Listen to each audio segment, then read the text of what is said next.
Charles Richardson Show is uncensored and is for adults only. Mature or immature, doesn't matter.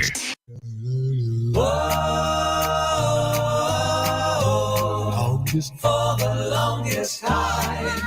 Longest for the longest. Is my name Joseph, Michael, or Ted? I think there's a muff inside my head. A major screw loose. I live off the dates and prune juice. Been old and creepy for the longest time. Accusations, things that I forgot. Misbehavings, and although I've got no recollection, I just achieved an erection that hasn't happened for the longest time. Whoa, longest for the longest time.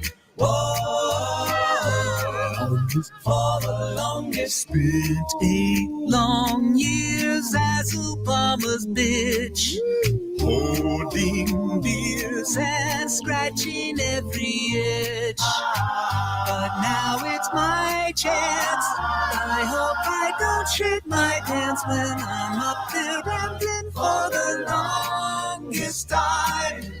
Do you mind if I sniff your hair? It won't take very long, I pinky swear. Will you please regurgitate my food? My dentures help me chew, but they're falling out. Don't mind this old man breathing down your neck. Let's make this a night not to forget. Oh, let me please ya. Get you a job with Burisma. You'll live in comfort for the longest time. Do you want to be more than friends? Perform the tender act of changing my depends.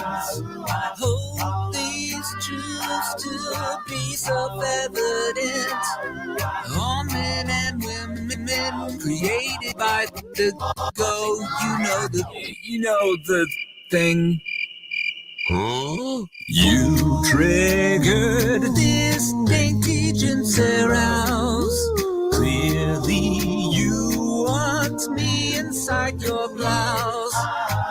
You're my assistant, quick rejecting my persistent hands attempt to group you for the longest time. Whoa, longest for the longest time. The customer service, right? I run into it a lot, customer service, because I handle in my house all the hookups, internet, whatever we need, gas. I do all that. I got on the phone with the cable people, right? I don't know if you ever try hook up cable over the phone with these people. There's a pre-recorded message that says, we're going to monitor the call for quality assurance, right? So as soon as I get a live operator, I tell them, just so you know, I'm recording the call on my end too, okay? You got me, I got you. Behave. Behave. So the next morning, I come down for breakfast. I got a guy in my yard already. Cable guy's in the yard already. My wife is like, what is he doing? I go, I don't know. Now, I handle that. That's another thing you handle as a husband. You got a guy in your yard, you take care of that. You don't send your wife, let's see. Go out there.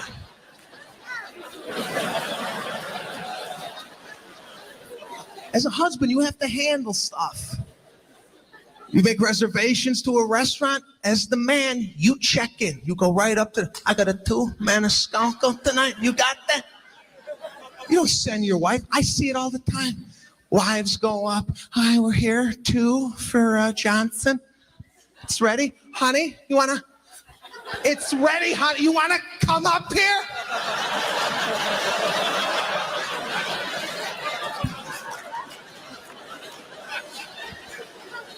handle it. So I handle the cable guy. I come outside in the yard. Hey, what's going on? What are you doing? Oh, no, I can do it. I can do it. I can get it. The cable, I can get it. What? You don't come to the door, introduce yourself. How'd you get back here? I can do it. I gotta take a break. Break? He didn't do nothing. He's telling me he can't hook the cable up because the cable's in my neighbor's yard. I gotta ask my neighbor if it's okay for him to go get the cable. I go, Julio, you broke into my yard. Can't you just break into his? It's your cable. Go get the damn thing. I can do it.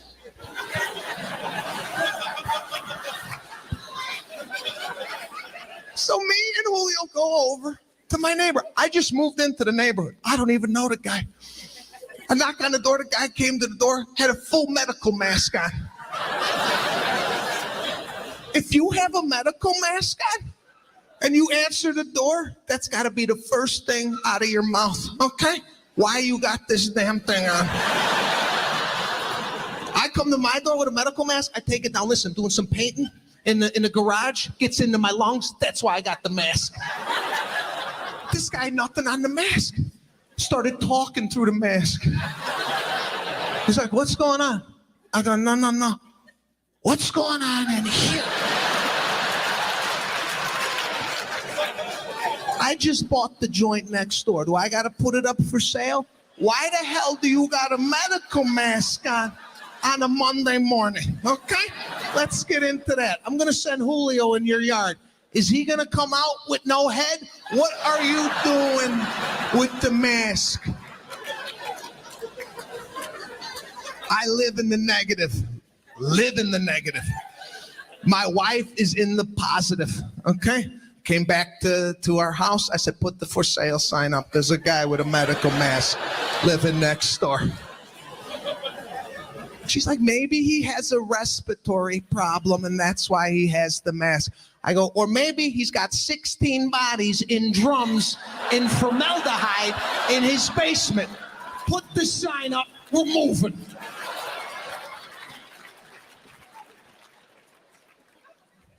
Do you sometimes feel irritable, restless, uneasy, sad, normal, or just plain not high? Maybe it's time to try crack.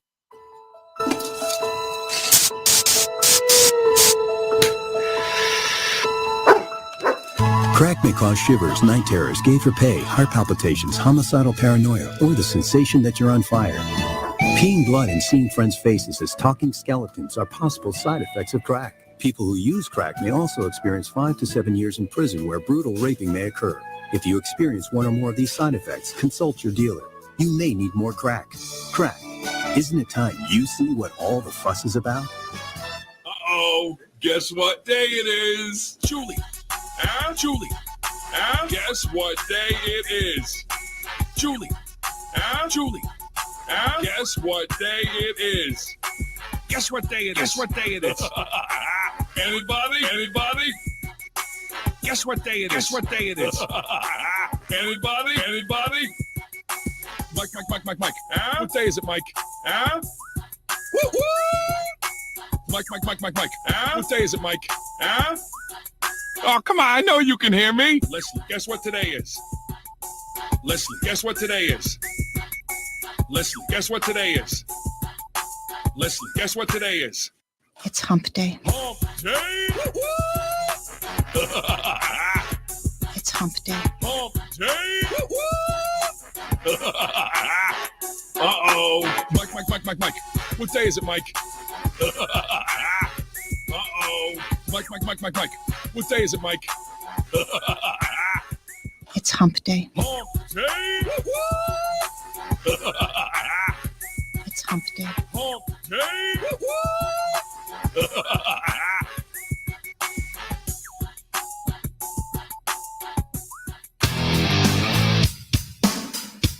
Live from the Raw Talk Studios in Southwest Florida, it's the Charles Richardson Show.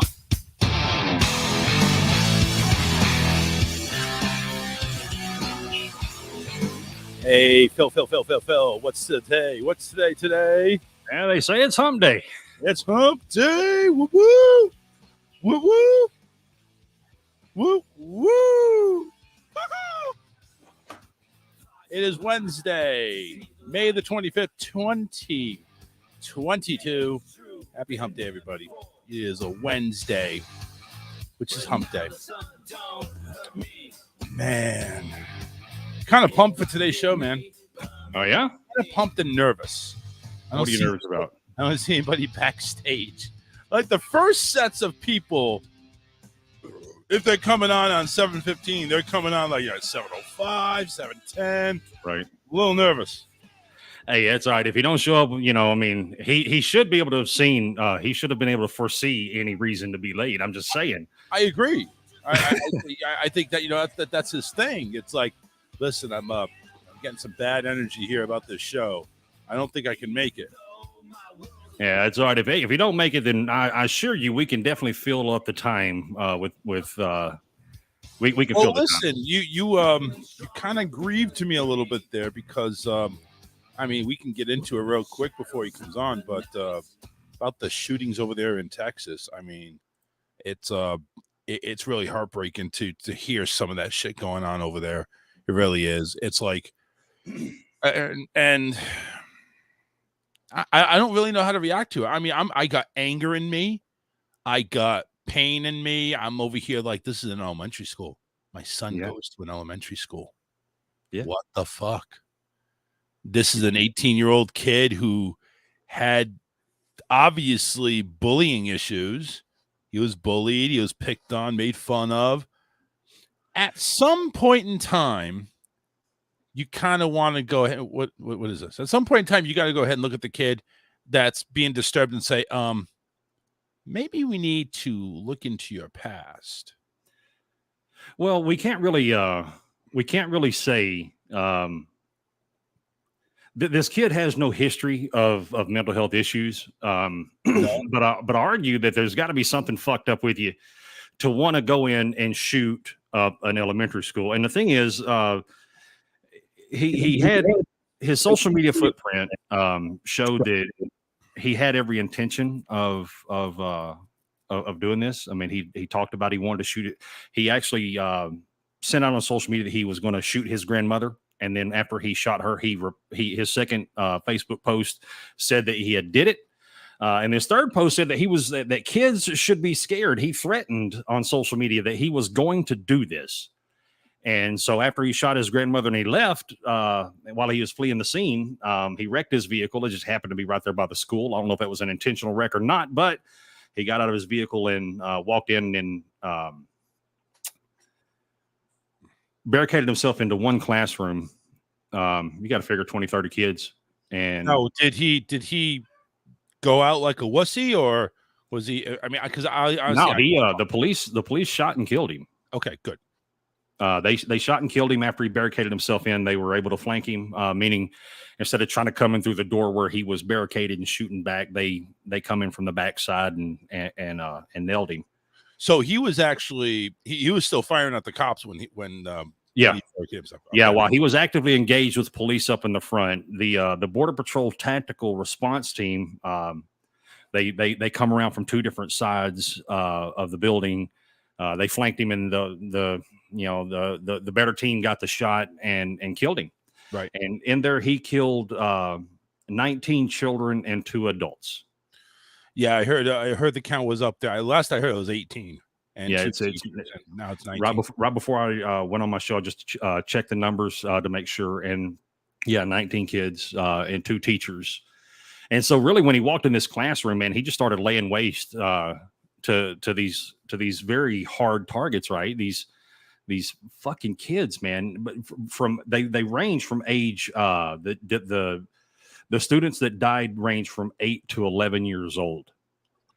And it was so heartbreaking to hear that one of the kids, Jackie Cesares, 10-year-old girl, that morning, her parents are really kicking themselves in the ass because that morning they had she had told the parents, say, I don't want to go to school today. Can I stay home? We're almost out of school. Yeah. So no, you're almost out of school. Go to school. You know, do what responsible parents would do, not let their kids sham out. And but you're not thinking that Yeah. this is going to happen. Now, listen, the but point. but these parents are taking responsibility for it, and that's so unfortunate. Yeah, and it's not their fault.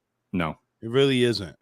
I mean, were these predetermined targets? Like, are these people like? Do they have any motive behind? Did he There have any has- motive behind these type of people, or it's just like a random gunfire? No, he just in his social media post when he's talking about kids should be scared. That was his target. He didn't give a shit what kids they were, as long as they were kids, because he knew you know, you got to figure, man, we're in Texas, especially Uvalde, which has Uvalde's always in the news because they're busting illegals coming through. You know, people being trafficked, human trafficking, things like that. So I mean, what a better target than kids, because they can't fight back. And especially when you have them trapped in a room, you call that room maybe 20 by 20, 30 by 30 at max, you know, as far as the classroom size. That's like, fish in a barrel. Yeah. And it's exactly what it was. I mean, with something as simple, I mean, because this classroom had 2 teachers and both teachers perished. It only makes sense that you take out the adults first and then just fucking take all the time you want. And that's in essence what he did. He just, with his, he went in with his AR and, now me not being a gun person, how big is an AR? An AR-15, it's your standard, rifle, right? I mean, they come in different sizes, but typically you're talking about 3 to 5 feet long, maybe at best 3 to 5 feet. Can somebody tell me how this wasn't spotted? How this was like, you're carrying something really funny looking there. Well, so by the reports that everything that I've read, this happened at 11:30, which is lunchtime, and the kids were at recess. So when this truck comes flying by and it crashes, of course somebody calls 911. Yep. The guy jumps out of it. So he had 2 AR-15s. One of them, he had 2 of them. He had 2, but one of them he left in his truck. So he had purchased these things. He was 18 years old when he bought them. You're legally allowed to buy a long gun at 18 years old. And he grabbed his AK, and when he started, or his AR-15 type weapons, what they say, AR-15 style. Right. So that he took that type of weapon and he started shooting as he was traversing the property, the grounds. And there were kids that even reported, I saw in some of the news, the kids reporting that, they hear this loud banging, and one kid actually said that he thought he was going to die. He's the 3rd grader. So naturally everybody hauled ass. He went in the front doors, and I don't know where on the premises that the shooting took place. I don't think it's been released yet. Don't really think it matters when you go ahead and you got the 12.5 kids dead and teachers dead. I don't really care where that shooting took place. It's just, number one, somebody's got to notice these things, and you go ahead and try to sneak in a 3, 4, 5 foot rifle. Come on, man. Somebody's gonna know this shit. Well, there was a little girl in there. One of the victims, Annabelle Guadalupe Rodriguez, she actually died on the phone with 911, calling about the shooter. That she had this 10-year-old baby had the wherewithal. She had the wherewithal to call 911, and she took a bullet while she was in the process of making her call. Jeez, sick fuck. And you see, I did my initial response wasn't anger, because I'm a dad too. Now, granted, my kid, he's I'm pissed off because again, this could have been a school my son goes to. Yeah, that's really pissed off. For me, where the anger come in was the politicization of it, the politicians doing what they do. I don't even want to fucking talk. Let's play this video. We got Artie waiting backstage. Let's play this video that you have on here. Well, this isn't a video. This is just what I put up on my show. These are all the kids. Minus 5 of them that we missed. That pictures have not been released. There's been no official name laid out, names list given. So these right here, these were provided by the family. Okay, these are all the babies and the 2 teachers in the upper left. Yep, sad, very sad. Yeah. All right, let's go ahead and welcome him, our guest of honor today. He's a renowned psychic and does plenty of shows, plenty of events. And he's probably going to blow us away. And I'm not talking about a hooker. He's actually going to go ahead and amaze us. Let's bring him on, Mr. Artie Hoffman. Mr. Hoffman. Hey, how's it Mr. Hoffman. going? Thank you for having me, guys. Hello, Oh, sir. thanks for coming on, sir. Appreciate it. Oh no, it was my pleasure. It really was. So, yeah. So, like I said, it's really nice to be on the air with you, and I like to spread all the good joy and under all the hard circumstances that life has to offer. So many people. I mean, I personally stay away from the news because I try to keep my vibrations up as much as possible. It's not that I don't care, but I try to keep my vibrations up. And like when there's news that that needs to be heard, there's always, you're going to hear about it, but to me, listening to the news constantly, it's just too depressing. So for me to do what I do for other people, as far as being a spiritual advisor and a psychic and a medium, I try to keep my vibrations as high as possible. And all you can do is just pray for all those other people that are going through some really hard times. Not just for these unfortunate kids and family going through it, what just happened, but also for everybody else. So, but no, it's a pleasure to, be out of the box a little bit and to spread a little fun and cheer and joy for everyone. Absolutely. Yeah, we need that positive energy today because it's been a rough couple of days. It really has. It's been horrific, especially for those families. Horrific for anybody who has kids in elementary school or public school for crying out loud. We need that positive energy. So hopefully we can go ahead and give these people that are listening here a little bit lighter edge and kind of take your mind off. I want to help put things into perspective. Sure. And what happened, was horrific. There is no doubt about it. I don't want anyone to think like, who are you to say what what I'm about to say and stuff like that. For somebody to go through or to be that way, to be able to be that vicious, you could only imagine what his life was like if everyone had an insight of what his life was like growing up. And not that could justify such a horrific act, but why people do what they do. And it's because of their upbringing or who they hang around with or their environment to make them feel that way or to think that way or to do some kind of heinous act. And not just with this fella, but with a bunch of other people who are in that position, why they would do what they would do. Like you don't understand why people would do such a horrific act. And it's terrible, but it's like I said, there are just so many people in a position who've had such a bad upbringing or so much pain that they take it out in such a vicious way, unfortunately, to other people, and other innocent people, suffer the pain. Yeah. Because of somebody else suffering through pain. It's almost like, it's somebody just slashed my tires. Screw it. I'm so angry and so frustrated because I didn't do anything to anybody. I'm going to slash somebody else's tires. Yeah. There's a reason why people do what they do. And it's very hard to understand when we don't know the full picture behind the scenes of what this fellow went through in his life. And the same with Jeffrey Dahmer, same with all these other people. And then some people are just plainly sick people, But this kid that went ahead and laid out everybody, according to what I was hearing, he was raised by his grandparents, he was bullied in school.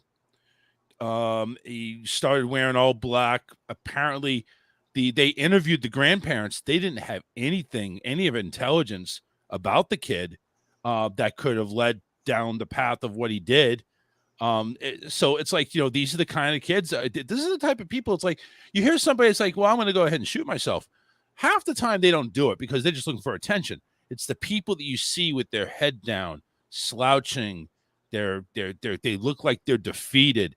Those are the ones that you got to look out for. Those are the ones that you have to say, hey, buddy, you okay? What's up? Talk to me. And I think somebody, parents, grandparents, whoever was taking care of this kid should have saw some type of signs like, you okay? Is everything going okay in school? But a lot of people, they block out, when I, communicate to people's loved ones who passed away. So when I communicate to people who have committed suicide, you know. People feel so guilty, or what could I have done, or what should I have said, or whatever. But what happens a lot of times when people are really serious about wanting to commit suicide, when they say they're going to kill themselves, they're not going to tell anybody that they're killing themselves. Say, all right, I'm going to kill myself today. If you're going to do it, you're going to do it quietly. You're just going to do it. Right. So a lot of times people who are filled with that kind of depression or anger, a lot of time, not all the times, but a lot of times they block out those kind of thoughts to other people, and not realizing how deep is. Yeah, I know he might do drugs, or he might have a little problems here, but sometimes, but everyone goes through their crap in life. Everyone goes through their challenges in life. But again, a lot of times, people have this emotionally planned out, whether it be for days, weeks, or months ahead, that they're going to do this. And they don't tell anybody. They're just, gathering their thoughts about it. What happens, I'm going to explain to your audience what happens when somebody commits suicide. And it's different when you kill somebody, or when you are being killed. There's a whole different karma to that. But when anybody who commits suicide, what happens is that when you pass away, when your soul goes to the other side, what happens is that they are reborn into another family that will lead them to the exact same circumstances they just try to run away from, because everything in your life you have created. You're right. God says to you, you know what? I love you unconditionally, and you could do with whatever you want. And I give you free will to do with whatever you want. And regardless of your choices, I still love you. But you are responsible for all your choices. Yep. So when you think that, I can't take this anymore, out of depression, whether you're hurting emotionally, or for whatever reason, you found out your lover, who you love more than life itself, cheated on you. You found out you're about to go to jail. People want to beat you up. People, there's many reasons why people do it. So when they say they can't take the dealing with the depression anymore, they go, you know what? I don't have anywhere else to go. I'm out of here. I can't take this. And what happens is they think that, they escaped all their problems or circumstances. And the truth is, again, they're reborn into another family that will lead them to the exact same circumstances until their soul and spirit could overcome what they've created within this lifetime. Would you consider that like unfinished business, and you're just not as a ghost, but as like another creature, another circumstance? Like you mentioned, you're going to keep going through this until you do it right.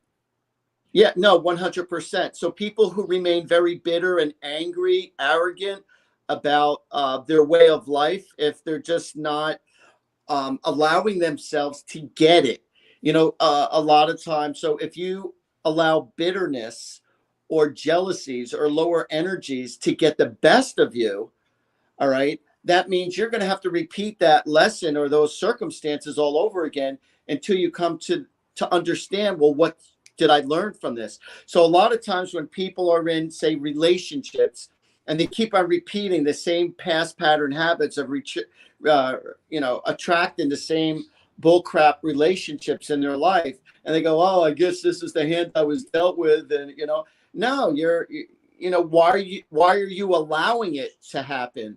If you want to keep on repeating the seventh grade over and over and over and over again, and you're still dealing with the same crap, but with different people, it's like things aren't going to get better until you start stepping up your game and creating boundaries in your life, so people will respect you as much as you respect yourself. So long as you keep on allowing people to take advantage of you, or to beat you up, or to do this or that, you're allowing this to happen. So, and to get out of it, it takes a lot of courage, strength, and drastic changes, transformation. And people are afraid to go through a lot of inconveniences when you're going through a transformation. John went ahead and mentioned in the chat there, he lives in Connecticut. 10 years ago, Connecticut went through the Sandy Hook massacre. Yeah. Sick to my stomach. It happened again with kids burning in Texas. Is there ever, and I guess maybe this might not be the appropriate question, but is there ever going to be a way of life where we can stop having innocent kids being shot in their own grave? I mean, because it sounds like we're going to go right back down to the path of parents scared to send their kids to public schools, and as Hold much on a as they second. need the interaction. I'm going to help answer that. Right. The reason why all this crap is happening, or I wouldn't say all this crap, I'll say a major contributor. When you are putting out games that involve violence and crime and Grand Theft Auto, which is such a major seller, Yeah. and you're sending out all these stupid ass TV shows or movies of killing and slaying, and they're glorifying it, and kids are getting this impression of how it's cool, or you have these kids that are now, driving these loud cars thinking that they're in the Daytona 500. They're all wannabes, making all this loud pollution. So it's all about making money is what it is. It's not about the benefit of human mankind. There's too much crap with the people in politics. There's too much crap in the people of power who allow all these negative things to happen. So it's not just, well, what can we do about it? It's like when you stop buying all the negativity, stop going to the movies, and stop supporting these advertisers who are supporting all these badass shows, all these badass movies, all these badass games, and you're feeding your children and feeding your children and feeding your children that, or you're allowing them to listen to all this bullcrap music where it degrades the N-word, in their music, or the bitch or the hoe or the cops, and I kill this and kill that. They're feeding the public like that. So you said, when is all this is going to stop? And even in the news, after they tell you all this negative news, at the end of the news, after they just depress the living hell out of you, they just say, and have a beautiful day.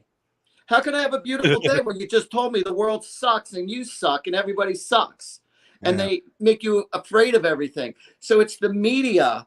So until the people stop supporting all the advertisers of all this negativity, that's when you'll start to see a positive change. It won't just happen just like, I want to become a millionaire. All right, well, what are your actions going to do to support that you want to be a millionaire? Or you want to go to Hawaii, or you want to do this, or you want to do that? It's within your actions that create the reality of what you're dealing with. But just wanting it doesn't do jack crap. It's about your desire. The difference between wanting and desire, wanting is just a thought. I want to become a millionaire, or I want to get married, or I want to start going out, or I want to, well, are you doing anything about it to make that happen? Well, no, I want, a successful life or whatever. Right. So that's wanting. Desire are your thoughts put into action, create your reality. And that's your desire. So you've created whatever you have, whether it be negative or positive or wonderful or shitty, whatever it is. Yeah. But everything you've created in your life, you've actually desired. And if you don't like what you have in your life, then change your thoughts, change your actions to start promoting where you say you want to be. And a lot of times it means about going against other people in your life who are very negative, who are very jealous, who are very doubtful, or anytime you have anything positive to say, they're trying to knock you down, because misery loves company. Yeah. So you have to keep your positive thoughts to yourself. And, so I feel like I have, thank you, God, for a decent quality of life. Not that I live high off the hog, but in certain ways I do, in other ways I don't. But, it's all your mental attitude, your life. It is what it is, whatever you make of it. Yes, sir. No, but see, that's absolutely right. Because, I grew up watching in my generation where I grew up with all the entire Rambo series, Commando, Predator, NWA, Tupac, Biggie Smalls, all this stuff that existed. It all boils down to personal choice, personal responsibility, personal accountability. I mean, you can get all this negative shit out there you want, but me personally, I believe, kind of like how you just alluded to, Mr. Hoffman, it really boils down to personal accountability, and that's where it has to be. I mean, we're given reasons instead of results. But they glorify this crap like it's cool to be a badass or to drive 150 miles an hour down a 50-mile-an-hour zone, or to ride up the side road, or to, kill, or to steal, or to get away with, or they're glorifying all of this. So, and like I said, the only way it's going to stop is when people stop going to these bullcrap shows and stuff with all this violence and hatred. And then they say, well, why is this happening? And why this and why that? If you want the negative news to stop, then stop watching the news and stop supporting the all the advertisers who support all this negative crap. That's the way to do it. You want to know how to do it? That's how you do it. So when you asked me before, and I'm only explaining, I'm not complaining. No, I hear. No. So when you say, Artie, do you see this ever stopping? Will we ever have a world? Well, the thing is that there needs to be more motivational speakers, or motivational movies, motivational, fun, inspirational TV shows, or fun shows. A true blue, really good comedian is somebody who can make an audience laugh without having to curse or put down other people to make laugh. You exaggerate a funny situation, and that's funny. But when you have to constantly curse to make people laugh, now there's a difference. Now, when I tell somebody, like my ex-wife used to say to me, Art, why is it that every single time something's funny, it has to be effing funny? You always say it's effing funny, without me using the 4-letter word. Right. I go, because it is effing funny. I'm emphasizing how funny it was. I said it was really effing funny. Yep. See, I said if it was just funny, I would say, oh, that was cute, that was funny. But when I'm really laughing my ass off and I'm really enjoying something, I go, oh my God, that was so effing funny. So I'm using it to emphasize something, but I'm not using the word to put down, to cut up, or just to say it, just to be on the cool edge. I'm just using it as an expression. Mm-hmm. So there's different ways of why you say or do certain things. So in other words, like if God forbid one of us, and I'm not agreeing with this word at all, because I hate the N-word. I personally hate the N-word. You know what I'm talking about. If a white person says something to a black guy or a black person and uses the N-word, it's like we are the worst people in the world.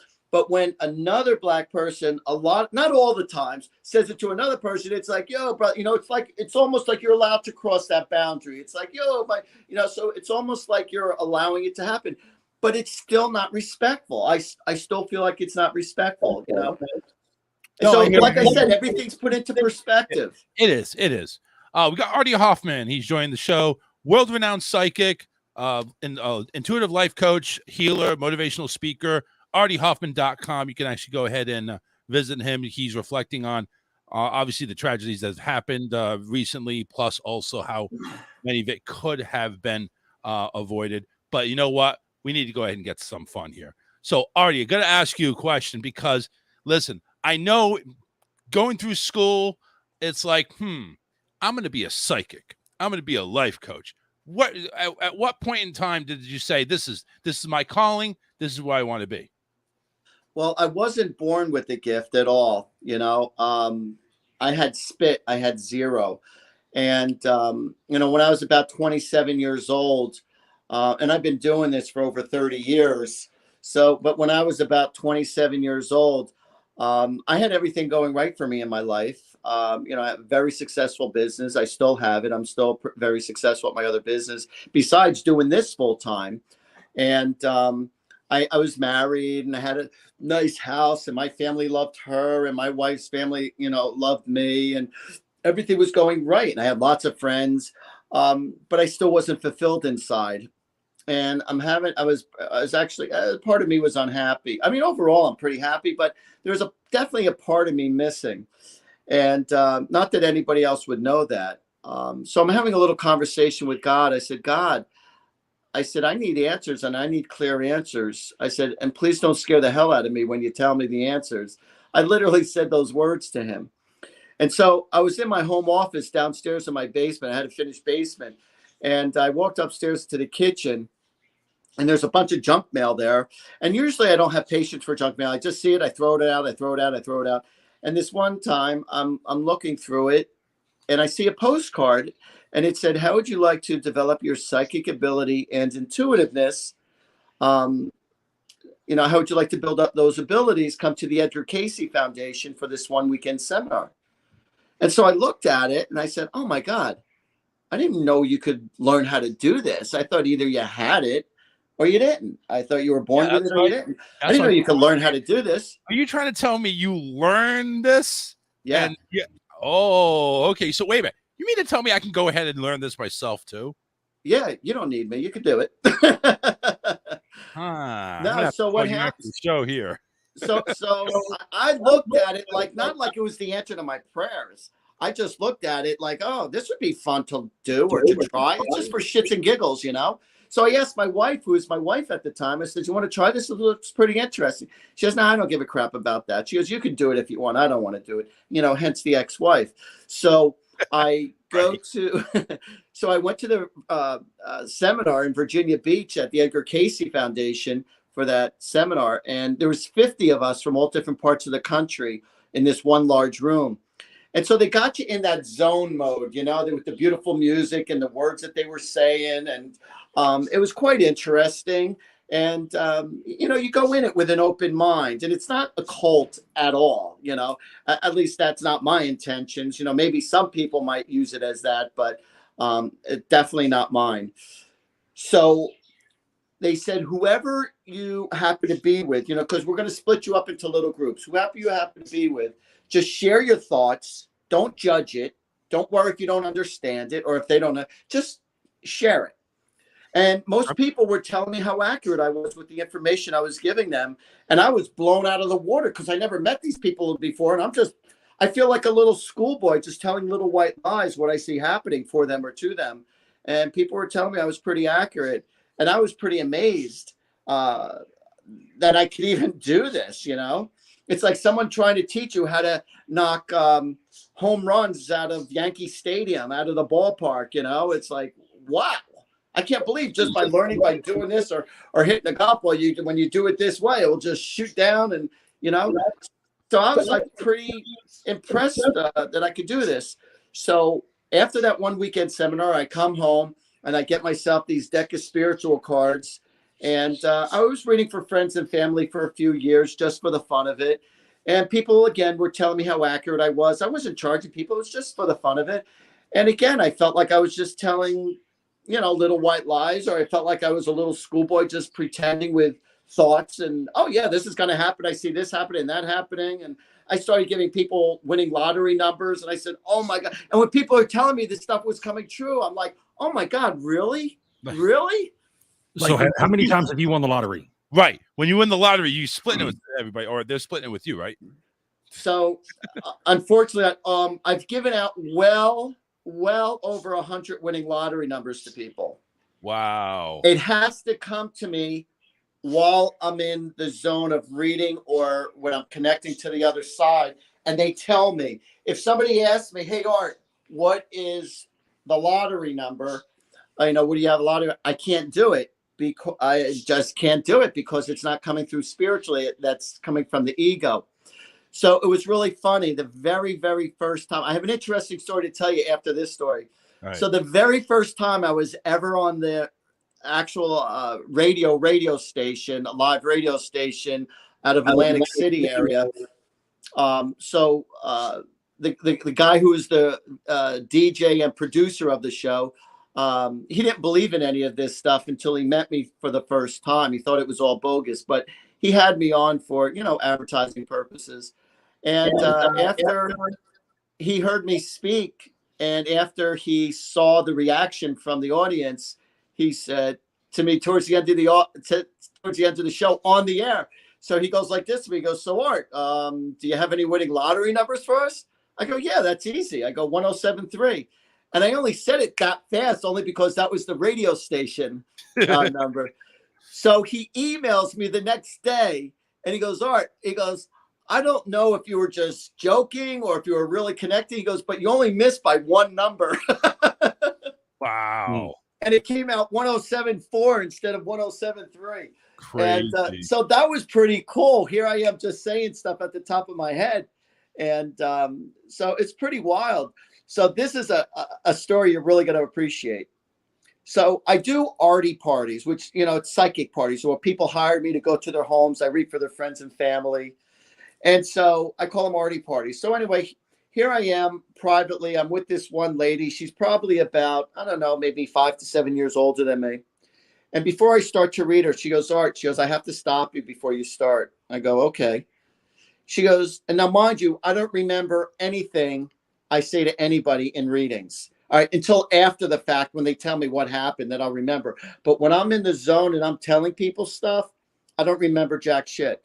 So anyway, she said to me, you read for me here at this house 2 years ago, because the lady had a party here 2 years ago. I didn't even remember being at the house.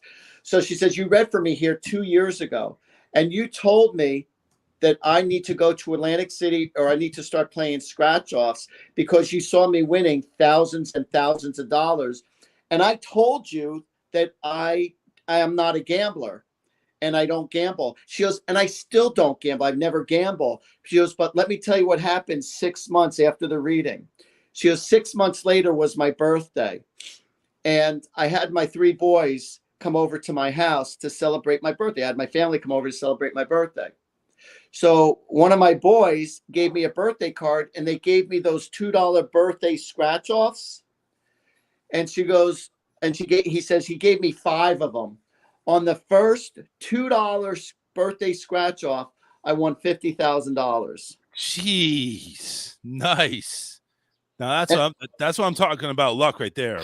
Yeah, and I didn't see 1 penny. Oh, not even a tip, not even a 20, not even a Zero, $20 tip? zilch, Oh, nada. I got an incredible story out of it. And I would probably say out of, I don't know, 125, 150, maybe it's higher than that. I don't keep track. I think 2 people gave me 10% of what they won. And it was just a thought. One of my friends, I went to one of my friends and I was visiting her. I haven't seen her for a while. And let me tell you something. She's very well to do. She doesn't need the money at all. Right. So anyway, I was with her for a few hours and she's all into the psychic stuff. She's always, so inquisitive and such a cool person. And so anyway, I'm backing out of her driveway and I give her a call and I'm not even out of her driveway. And she goes, Art. So when I call her, I go, hey, Don. She goes, Art, what's the matter? Like she thinks like, oh, what's psychic?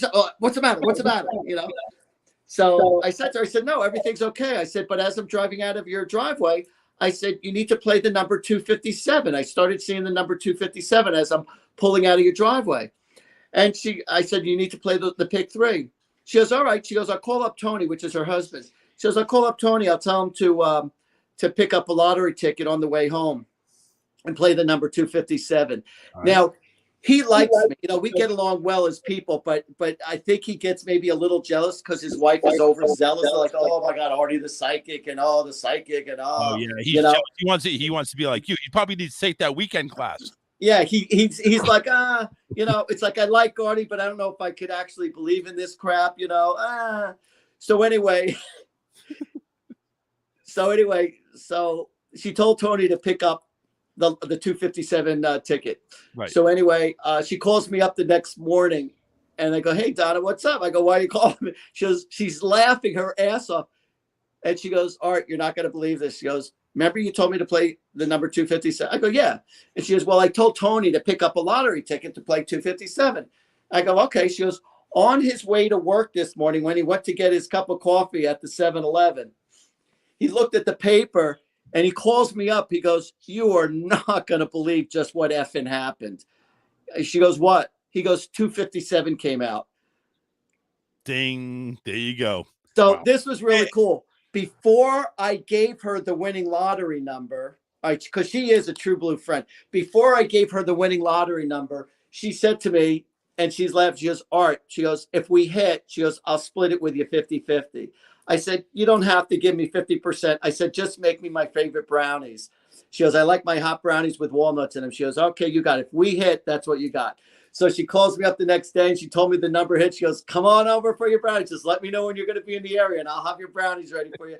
And she did. She gave me my brownies. What did it end up? So 257. Do we know what the jackpot was for because it's not huge for a pick 3, but do we know how much it was? How much it ended up being? I think for her, I think it might have been a little over $300 she won because she hit it straight. Okay, right. It right. wasn't just box. If she hit it box, where it's the same numbers, but they're just mixed. Yeah. If you hit it box, you win maybe what, 30, 40, $50. Yeah. But when you hit it straight, a pick 3, it's like maybe a few $100. There you go. There you go. Artie, the man that knows how to make money is as a matter of fact. But I can't do it for myself. People Yeah, say, well, if you're so good, well, how come you're not a multimillionaire? Because it doesn't work for myself. So people have asked me, hey, Art, do you ever play the numbers that you give off? And I have, but I've never won. But the numbers that I give away without playing it, those are the numbers that hit. Or I've told people to go to Atlantic City or to go to this casino or play this machine or do this or that. And or with investments, with certain stock investments. And so when I give it away, but like I said, if anybody calls me and says, hey, Art, can you tell me who's going to win the game or who's going to, no, I can't do that for you. It just has to come through naturally. John, I think, is pushing for it, even though he's not hearing it has to come naturally. He says, Artie, I play Keno on regular basis. I need 4 numbers between 1 and 80. Is there now when you I will say this to him. When you're going to play the numbers, and I'm seeing 4 numbers, I will say this. I don't know what numbers they are, but play it within the 50s. Keep the numbers within the 50s. Okay. Within the 50s. Now, so whatever numbers you play whatever combination you want to play, but always play where you have at least 4 numbers within the 50s. Now, Artie, I'm kind of curious about when you do readings. Do they physically have to be there? Do you have to see them? Do you have to talk to them? No. They don't have to be there. I'm just as accurate over the phone as I am in person. Okay. And a lot of times I might be reading somebody through you. So in other words, when I do readings for people and they might not be able to relate to it, but it has to do with their children. It has to do with their mother. It has to do with their best friend. So whoever is heavily on that person's mind the most, if they're not open for a reading just for themselves subconsciously, but whoever they love the most or concerned the most or whatever, I'll be picking up on the energy of that person, of who's important to them. But if you ask me a detailed, specific question, then I could probably tell you the outcome. Now, there are times where people will say to me, I'll tell you this you'll laugh at. It's a common joke that I say when I have my own Facebook Live show every Sunday night at 8 p.m. Eastern time. It's called Angels and Answers. It's a Facebook Live, Artie Hoffman, Angels and Answers.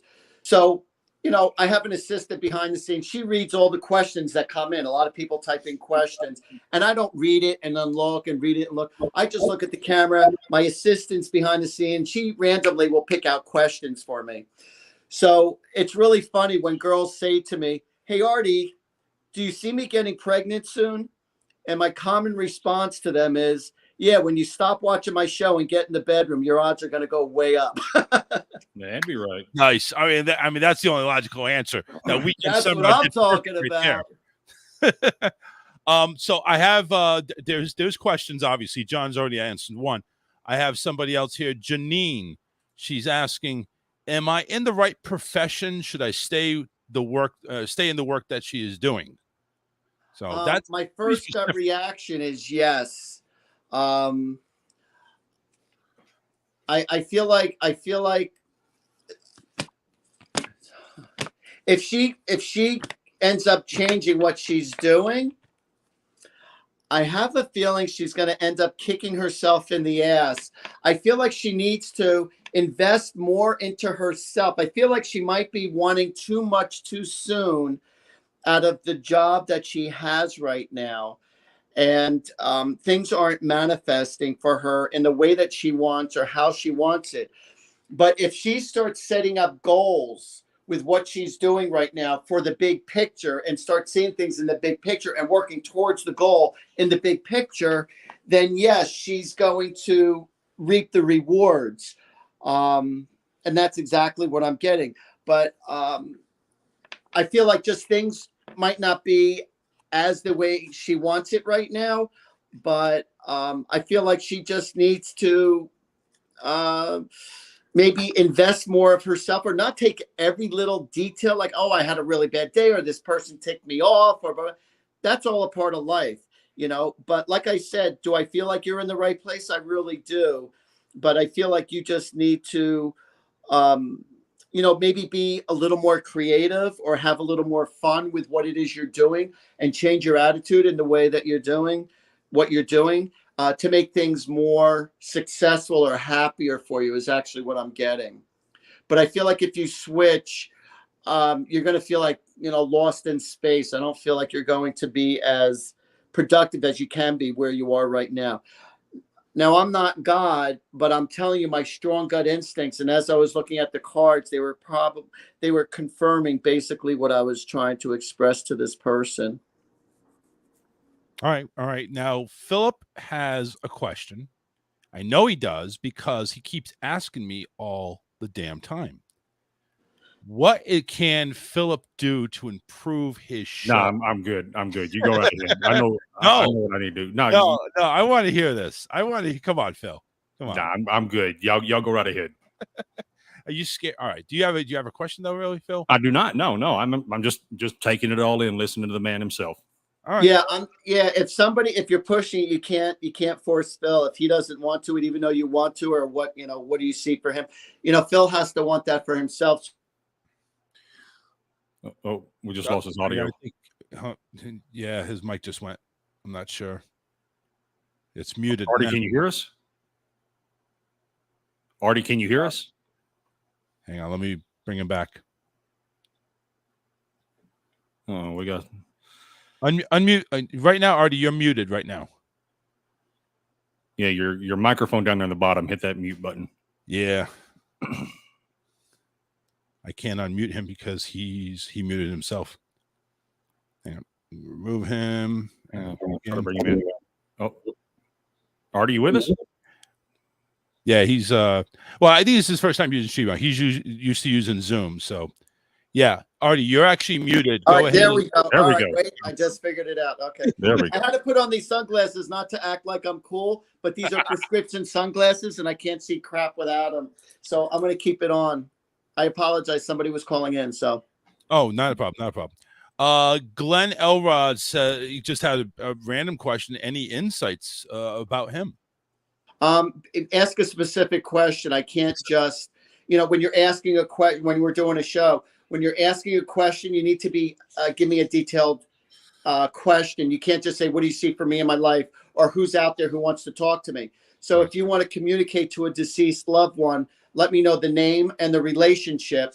And unfortunately, if it's a child, I want to know the name and also how old they were. Something I actually want to ask about my mom. My mom passed away. Her name's Maria. Okay, I'm sorry. Well, she passed away a while ago, but we had ended on really bad terms. And I wanted to know if there's any animosity that she's now up there that she felt for me, because she was pretty angry towards the end of her life. I really think it was a imbalance on all the prescriptions she was taking at the time. I just kind of want to see if if there's anything there that I need to apologize for or stuff that I just want to know if she forgave me. Yeah. Well, right now I want you to know, and I'm not just saying this just to say stuff, but this is what I'm picking up. She did the best she can with what she got. That's how she feels. She felt that she was very much so into herself, very depressed herself, very, emotional. So when you're feeling so upset and so depressed within your own life, it's hard to give your best to even the people who are closest to you.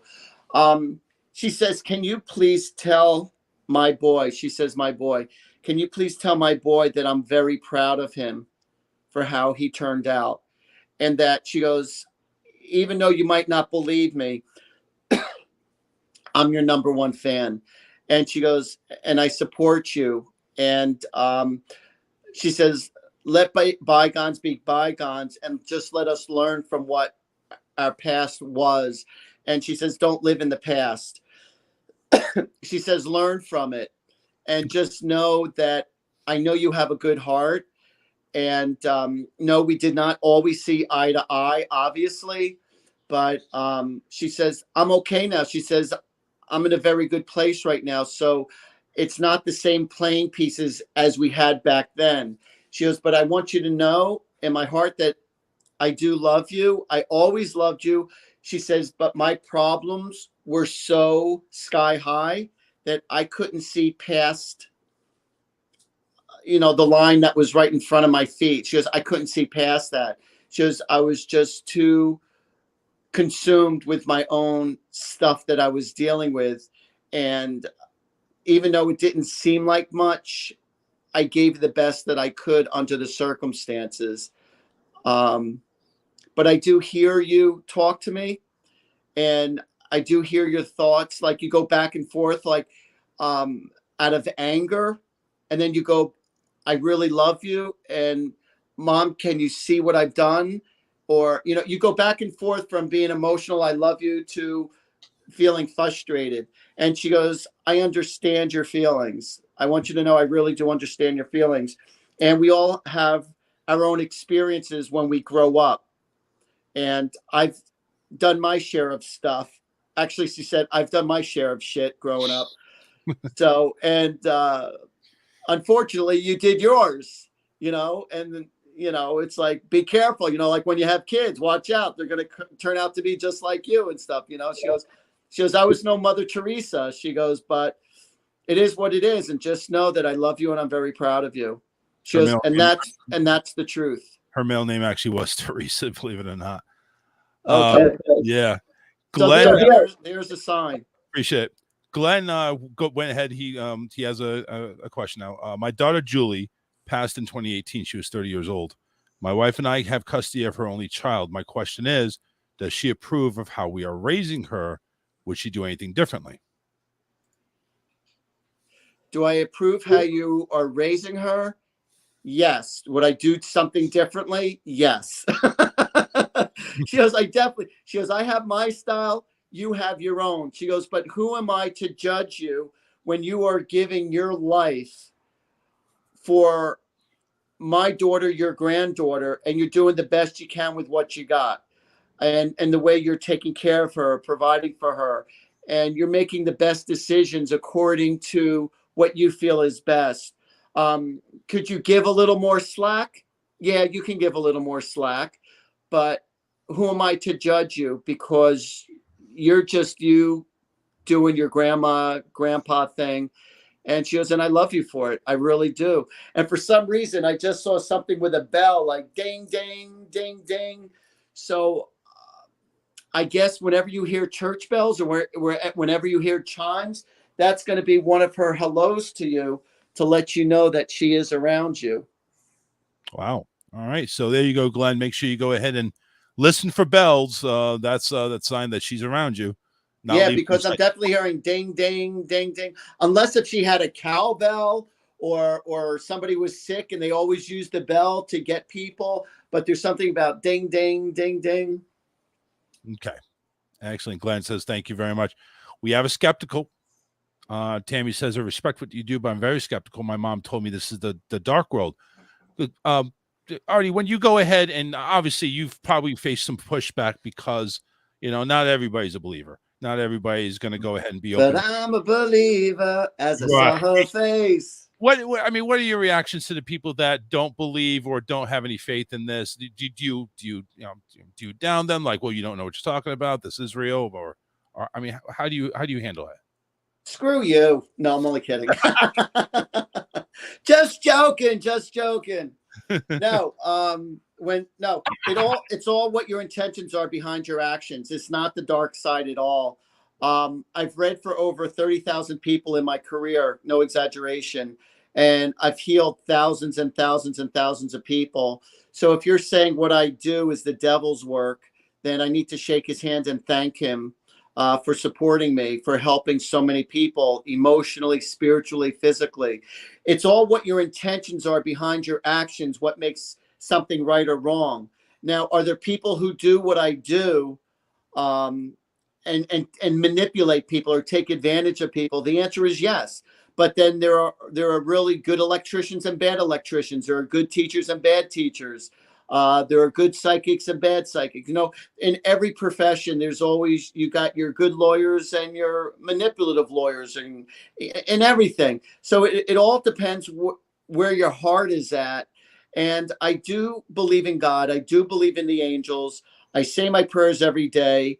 I was raised with a Jewish background, and I'm still very proud of my Jewish heritage. But I am much more spiritual than I am religious. But I do 100% believe in God and the angels, and I ask for their assistance and guidance all the time. So when I give the answers that I give to people publicly, and people, if you look at my website, artiehoffman.com, or my Facebook, and you look at my testimonials, I don't even read the testimonials that people say about me. I've never read them because it's not myself who gives all these beautiful thoughts and answers. I channel, and it's the Holy Spirit, it's the angels, it's your loved ones who passed away. They're the ones that are giving me, they're the ones that are making me look good. So I'm a very good translator from the spiritual world, and I share the information, and that's what I do. I share the information. So, but for somebody to say, it's negative, it's bad, then I understand why you feel the way you feel, but you don't understand the big picture. But if you're conditioned your whole life, then to be a certain way, or think a certain way, especially from a religious standpoint, I got news for you. I've had priests come to see me for answers. I have therapists all the time come see me for answers. I have other psychics and mediums who come see me for answers. And it's not that I'm better than anybody else, because I do what I do. Well, maybe my two brothers, but nobody else am I better than. So, but Gotcha. I'm going to share with you a really, really cool, interesting story, if you don't mind. Sure. Go ahead. So I wrote 2 books, Angels and Answers, and Have Your Angels Call My Angels. And in one of my, you can get them at artiehoffman.com. And I promise you, you're going to think I wrote this book just for you. You're going to have a lot of aha moments in that, and explain a lot of things. Why do good things happen to bad people? And why do bad things happen to good people? And it helps understand more about yourself, about life, about your relationships, not with just your lover, but with your kids, your co-workers, your family, within yourself, to yourself. But there's a story in Angels and Answers, the book that I wrote. And I was doing a reading for this one lady at a party, and I gave her all this information with her mother. And usually when I tell people, if you want me to communicate to your deceased loved one, not during a show, but in person or over the phone, I say, show me a picture of your deceased loved one. And when I look into their eyes, they send me messages. They send me thoughts. Mm-hmm. So here I am. I'm reading for this one lady. And after the reading was over, she says, Art, I'm having a really difficult time actually believing you're communicating to my mother who passed away. And I said, I can only share with you with what the information I get from the spiritual world. She goes, there were some things that you said that were very general, could have had to do with anybody. But I admit what you said, it did have to do with my mom. She goes, but you did also tell me specific details about my mom that nobody else would know that you told me. She goes, I give you credit for that, but I'm still having a very difficult time believing that this is my mother talking to you to give me these messages. So I said, well, let me look at your mother's picture. Now, mind you, her reading was already over, but I just said, all right, well, let me look at your mother's picture one more time. So she gives me her mother's picture. I'm looking into her eyes. I said, your mom is showing me cows right now. And she goes, well, what do you want me to do with that? I said, I don't know. Your mom is showing me cows. So in my mind, I saw all these cows stand up, at least 10 of them. They were all standing up, and I saw them all mooing. So I looked at her and I said, I don't know why I'm doing this, but moo. And she started to cry. Wow. Oh, wow. She started to cry, and I go, what's the matter? And she's pointing to her mother's picture. And she goes, that's her name. I go, what are you talking about? Her name is Muriel, but everyone called her Moo. Oh, really? Oh, wow. Okay, so it was just not the noise; it was actually the name. So that's kind of cool. Yeah, but this is the spiritual world. Well, like, why didn't they just come? Oh, your mother's name is Muriel, and she, used to dance a lot, and da. I mean, like I said, I gave her all these specifics about her mother, but now it wasn't like, oh, well, your mother Muriel just said, the spiritual world pulled through and gave me messages metaphorically and very creative, and say, listen, in your face. So whether you believe in me or not, or whether, a lot of people don't believe in God, and God is God. Yep. So God says, hey, Art, welcome to my world. I only created heaven and earth and man and all of Mother Nature and all the animals in the world, but they don't believe in me. So whatever, that's okay. I still love them.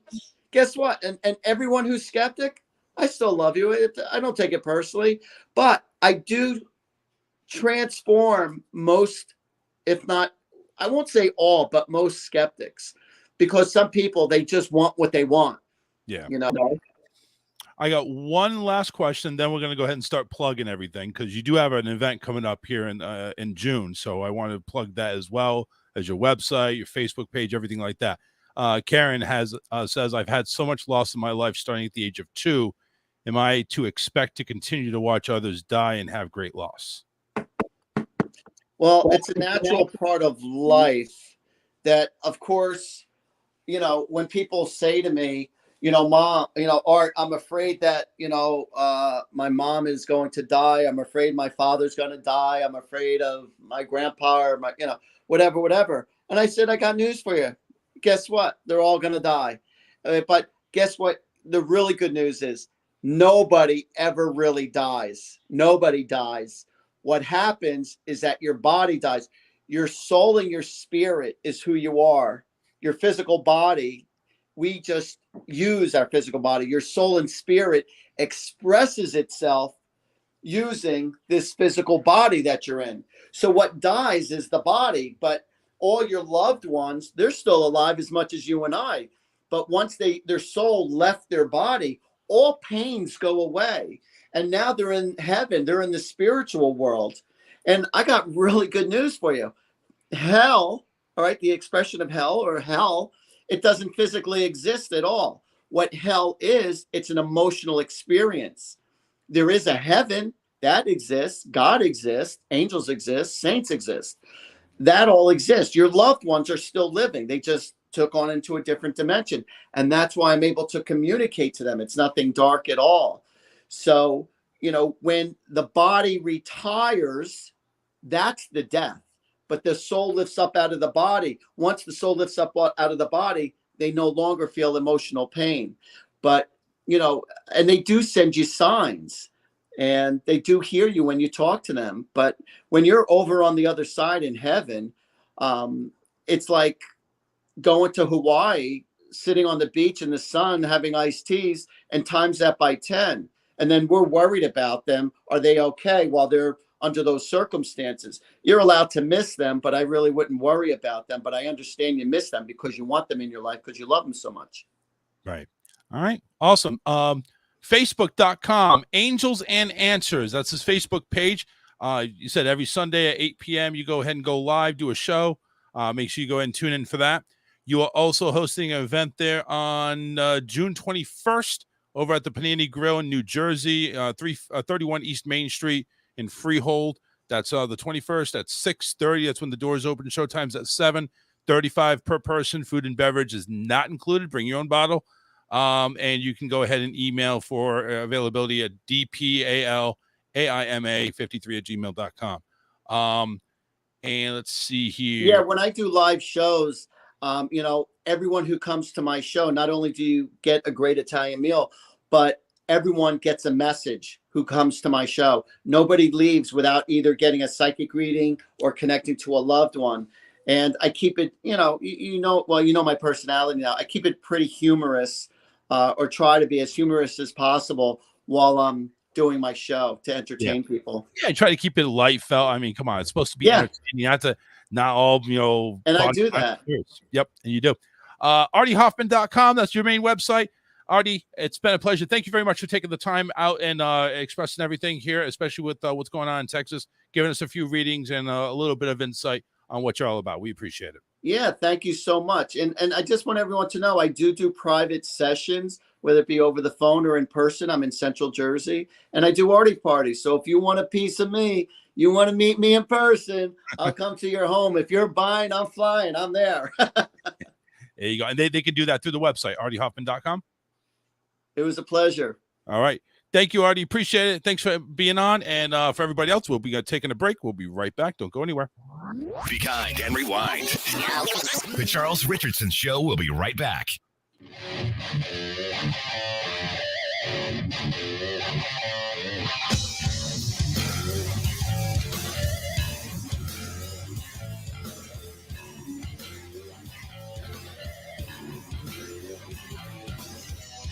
You got guts, you freaky spider.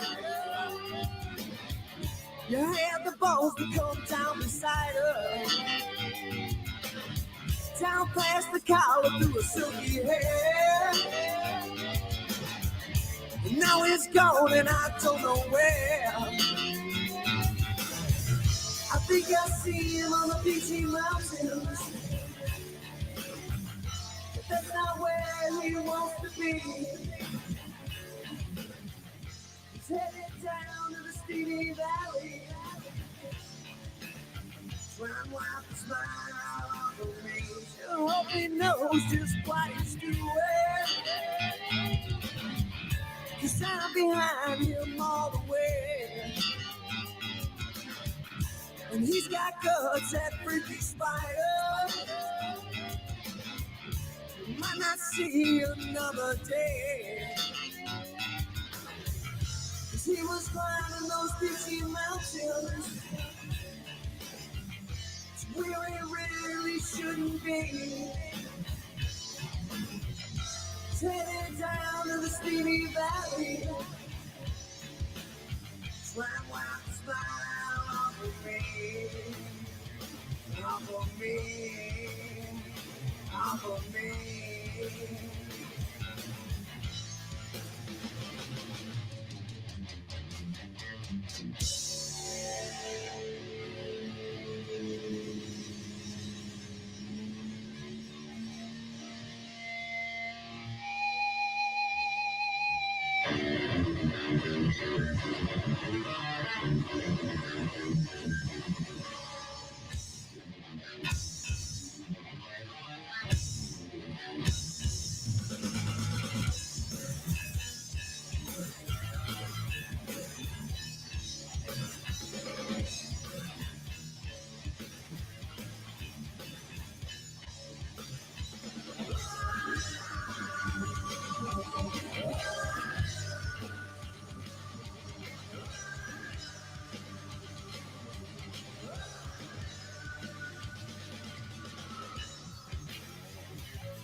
I wish I was that freaky spider.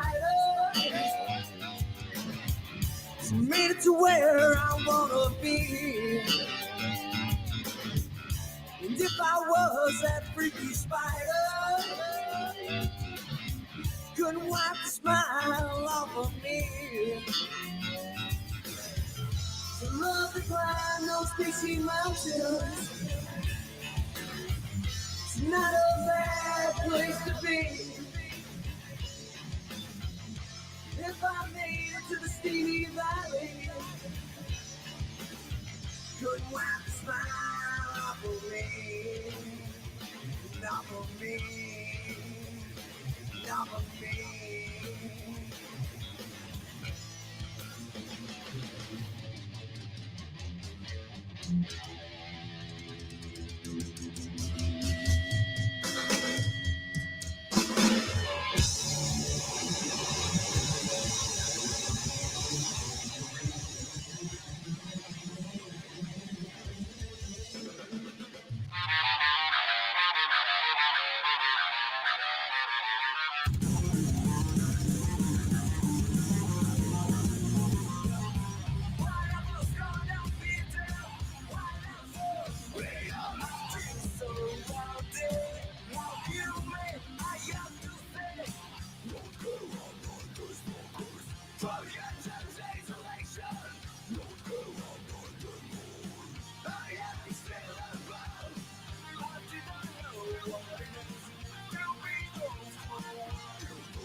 spoiled.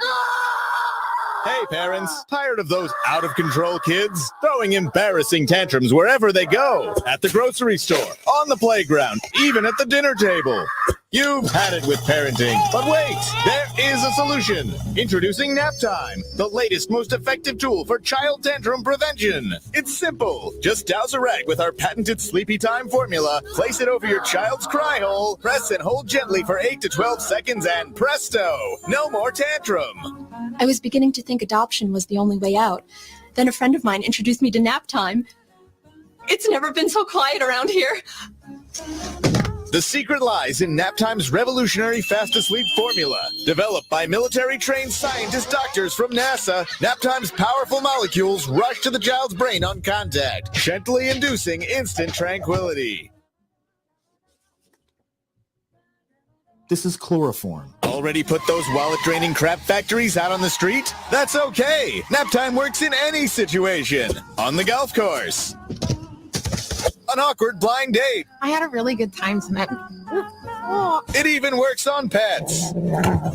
After we had our first child here, we regretted it almost immediately. We didn't know that she'd cry so much. Talk about defective. But thanks to Nap Time, our little Samantha here hasn't made a noise in weeks. I keep her in a shoebox. Call now and we'll send you your very own 24-ounce bottle of Naptime solution for only 23 easy payments of $1.99. But wait, there's more. Act quickly and you'll also receive the all-new Dream Sack absolutely free. It's compact and portable for those on-the-go tantrums. Just cover it, tighten it, and forget about it. It's that simple. We can't breathe good. So if this looks familiar... I feel pregnant.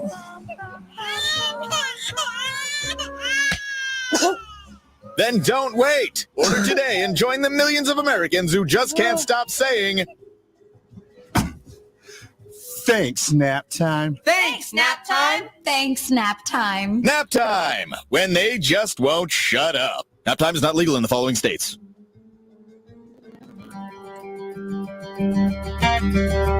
WFOC. Call Charles now. 813-699-5353. And welcome back to the show.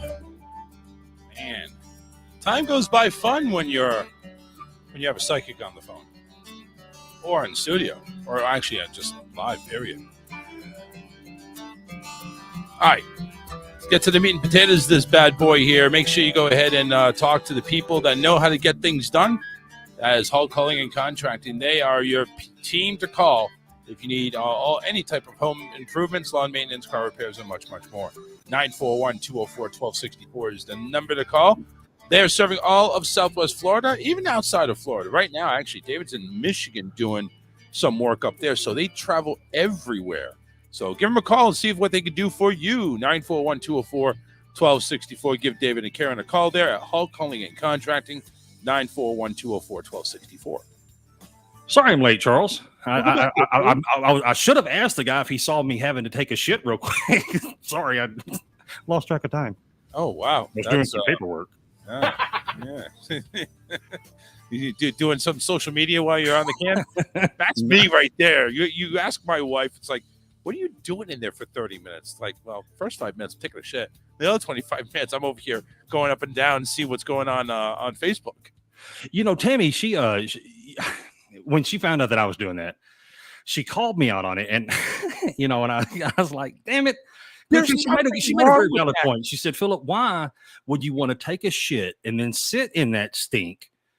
And really, you enjoy the smell of your own shit that much? And I was like, well, yeah. No, I don't get on Facebook no more. I don't do social media when I'm on the can. I courteously flush, and I have Febreze, and I just sit there and relax. Man, if I sit there very long, my legs are going to go to sleep. Yeah, well, I try that, and that's why I only take 20-25 minutes, because after that, it's like, the tingling starts coming down there. It's like, okay, I got to get moving.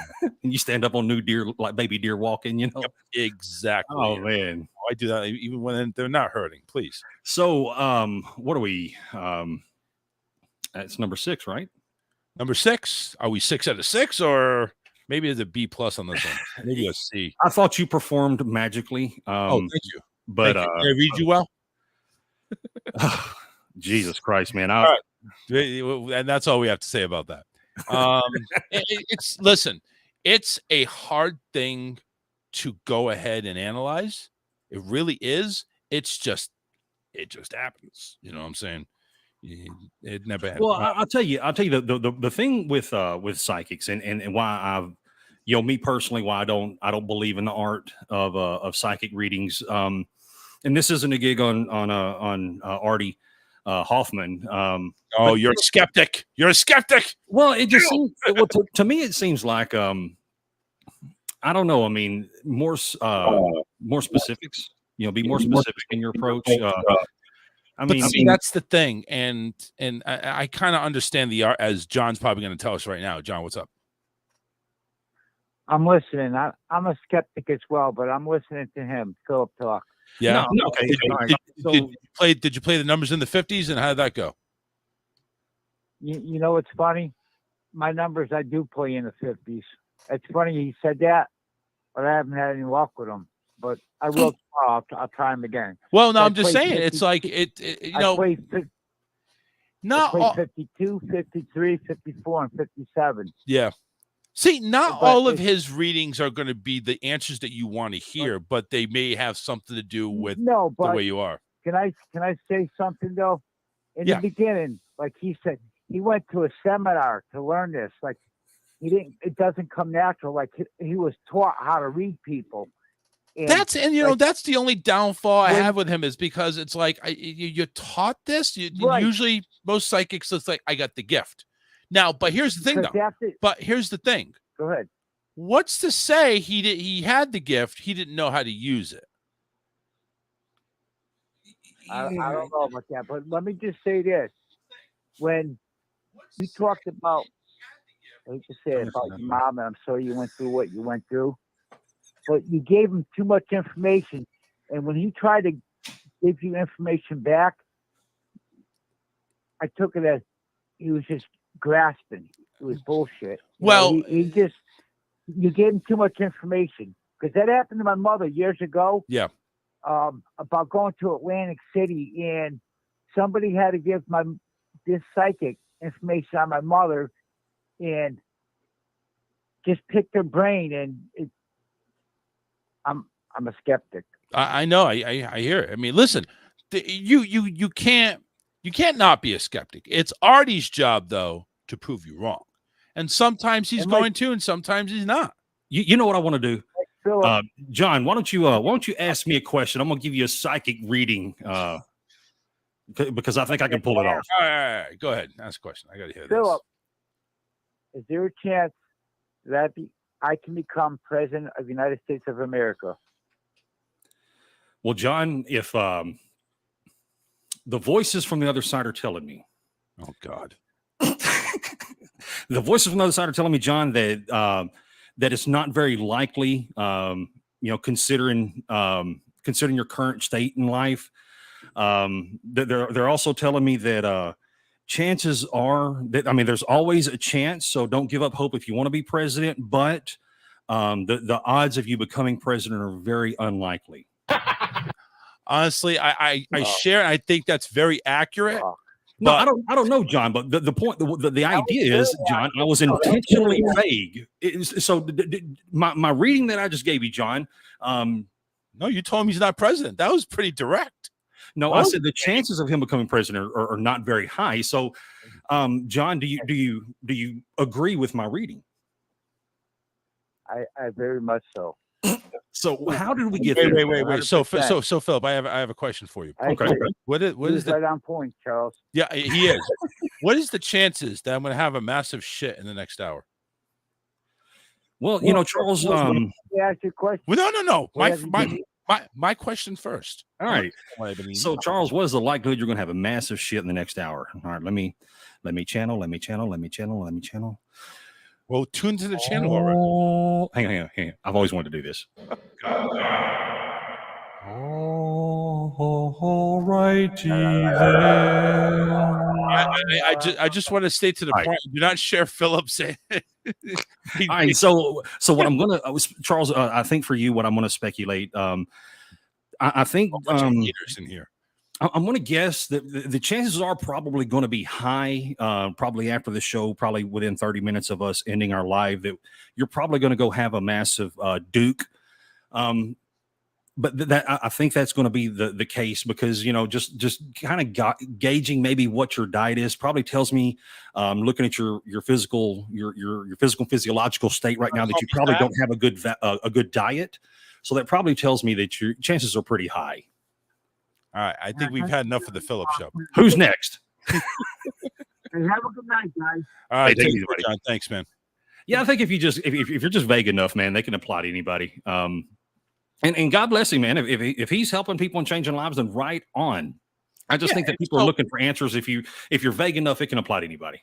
Yeah, I mean, honestly, listen, you're not going to have a successful page or a successful business where people are coming to and pay to come to see you.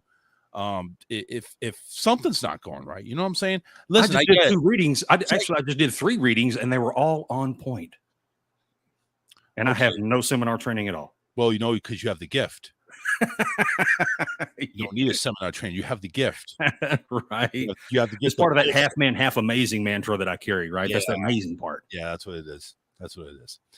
813-699-5353. Shit, did I even go ahead and publish any stories here? I mean, because I really, really, really don't want to go ahead and talk about the shooting.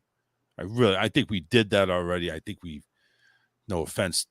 No, John, what the fuck you want, man? What's going on, John? Here we go. Charles, I forgot to ask one question. Oh, God. Would you pay to go have a reading done from him? That's a good question. The chances of me paying the reading.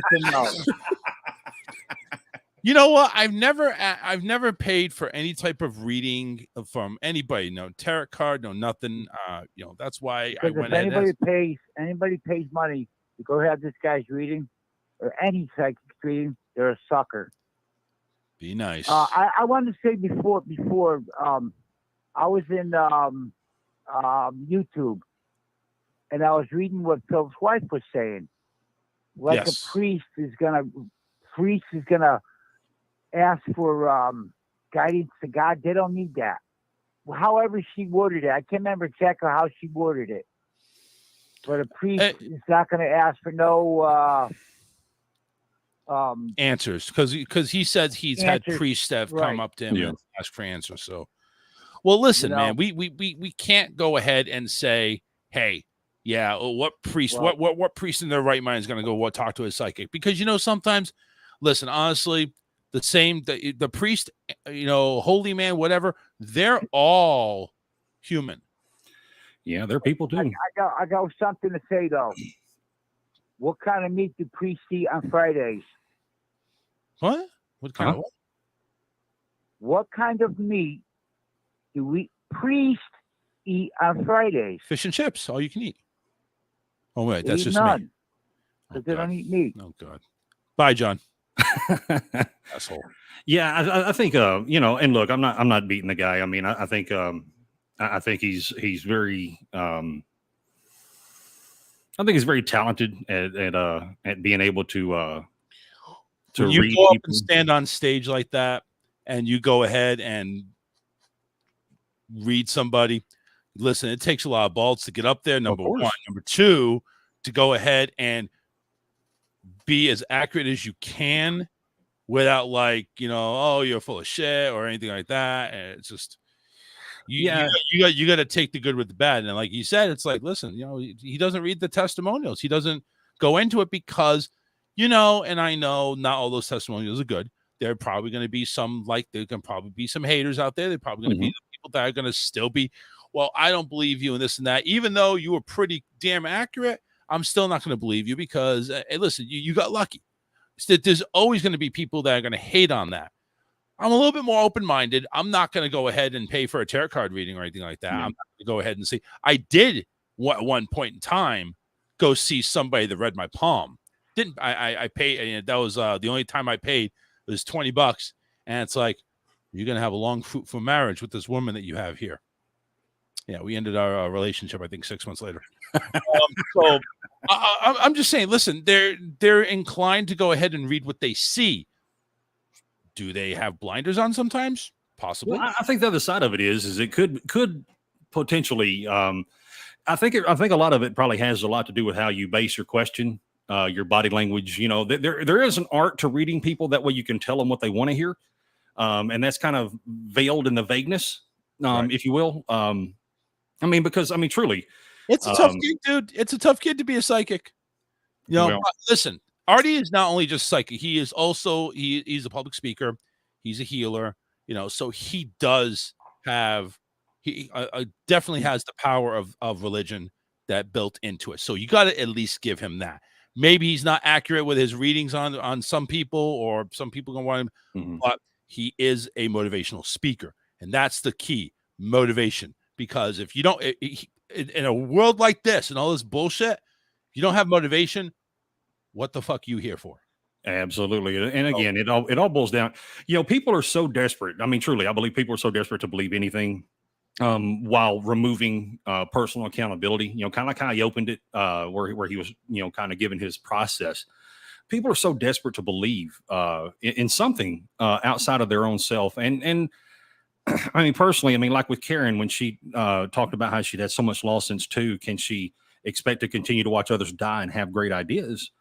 Or great loss, excuse me. Well, of course, because that's what happens when we get older, right? And it's unfortunate. I hate that anybody's experiencing loss, no matter who they are. But I think it does. I think it boils down to the ability. The question was kind of vague as well as the answer. So yeah. So you're going to bat 1,000 with stuff like that. Now, I did not see this with my psychic abilities. I did not see this. Tammy apparently is a unicorn. So anytime, Philip, you need to get pegged, she's got her forehead ready to go. Or I'm telling you, man, that woman is, man, Tammy had his number, man. I got to give it to her. And the thing is, and it's not about being skeptic. It's my wife she is a unicorn, man. She's one of a kind. That's why she has her business. It's called One of a Kind Art 43. She is one of a kind, man. And that's what unicorns are. They're very rare. Nice. I got lucky. Yeah. Well, absolutely. Of course. You thank you. Blessed stars. You got lucky. All right, let's dive into some news here. Kurt Cobain, his iconic guitar from Smells Like Teen Spirit. I'm gonna play The Price Is Right here. Hold on a second. I want you to guess how much this damn freaking guitar went ahead and sold at auction. I'm gonna guess 8 million. Lower. 8 million. Okay. 3 million. Higher. The voices are telling me somewhere around 6. Lower. Okay, shit, we're running out of numbers here. 5 million. Lower. Okay, the only thing left is 4, so it's going to be in the 4s. Higher. That's what the voices are telling me, around 4.5, give or take, a couple decimal points. $4.5 million. Absolutely. You got to do the pinky when you say that. The voices. $4.5 million. $4.5 million for a goddamn guitar? Come on! Hey, did you hear about? Here's some exciting news. I don't know if you Prince's guitar. I don't know if you saw this, Charles, but some exciting news is today makes 2 years that George Floyd is drug free. Right on, right? What a great message.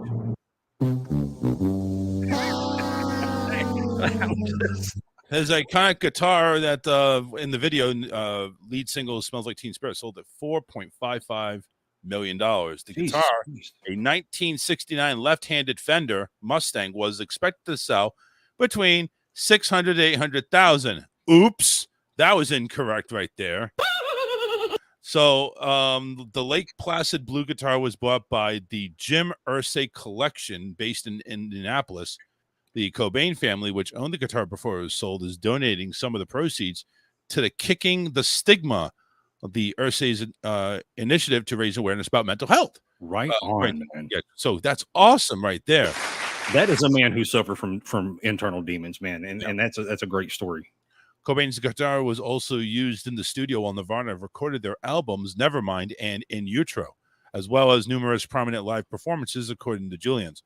It was named one of the 150 most important guitars of all time, and featured in the book, The Guitar Collection, according to the auction house. Before being auctioned off, the guitar was on tour in Beverly Hills, London, and Indianapolis, and then on display at the Hard Rock Cafe in New York City's Times Square, according to the Jim Irsay collection. Jim Irsay actually went ahead and spoke out. I am thrilled to preserve and protect another piece of American culture that changed the way we listened and looked at the world. Irsay is also owner and CEO of the NFL's Indianapolis Colts.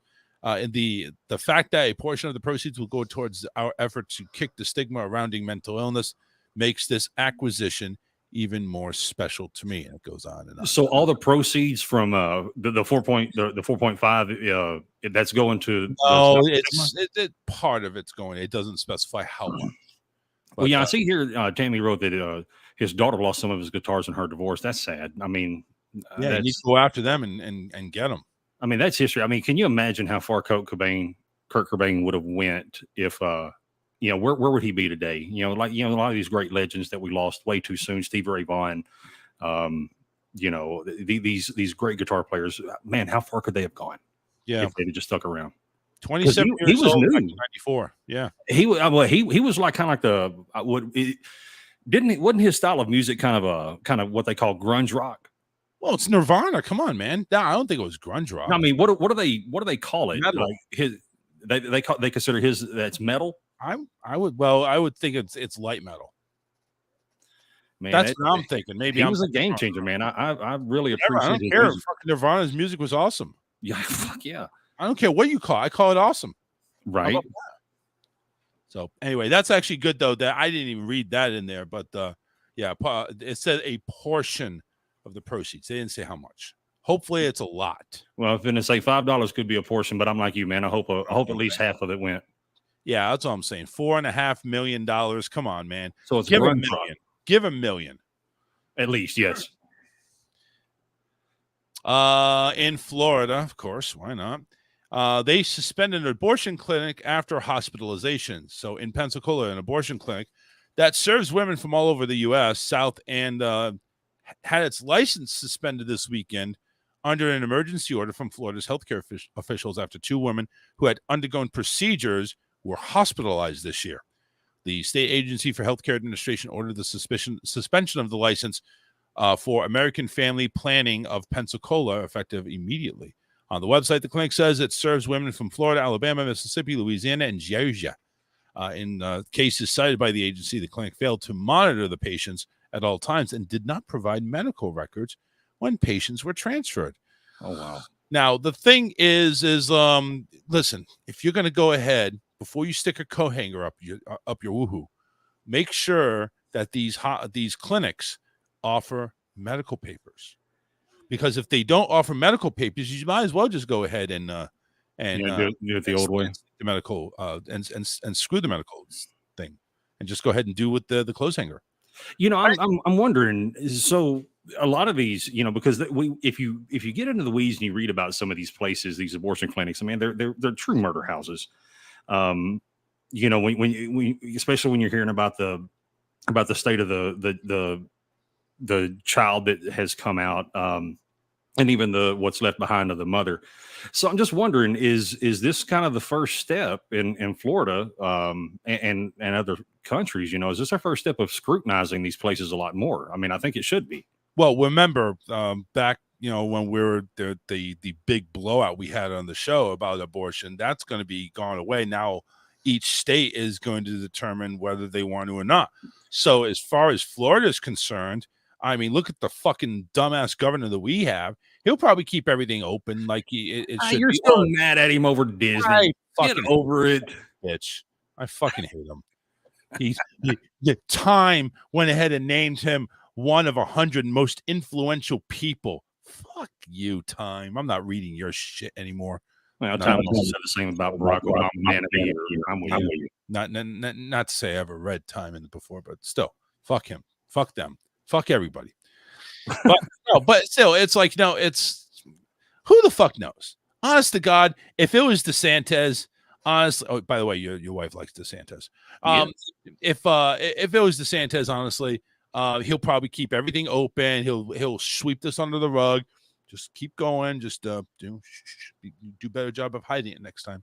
Yeah, I don't think so, man. I think he's because we're nearing the next election, and He's a I think douche nugget. Okay. I think, hey, look, man, as far as Republican contenders, he's got to be it, man. I mean, because he is it. That's the problem. He's taken on the establishment. I would argue that he's probably a Donald Trump light, very light, mind you. I mean, Trump is very right, very far right. I do like what DeSantis is doing, man, because he's calling the government out on their bullshit, the federal government out on their bullshit, and we need more politicians doing that. Listen, I'm all for calling them out on your bullshit, but again, holding a piss party because somebody goes ahead and disagrees with you, that's fucking stupid. Well, now, like we talked about in the last show, though, I mean, Disney drew first blood because they started with a political attack. So DeSantis, like, I see your political attack and I'll raise you one. You want to be a big boy? Then you're going to pay your bills like a big boy. So, I mean, there's a lot to it. Yeah. Anyway, we're not going to go down that fucking rabbit hole again.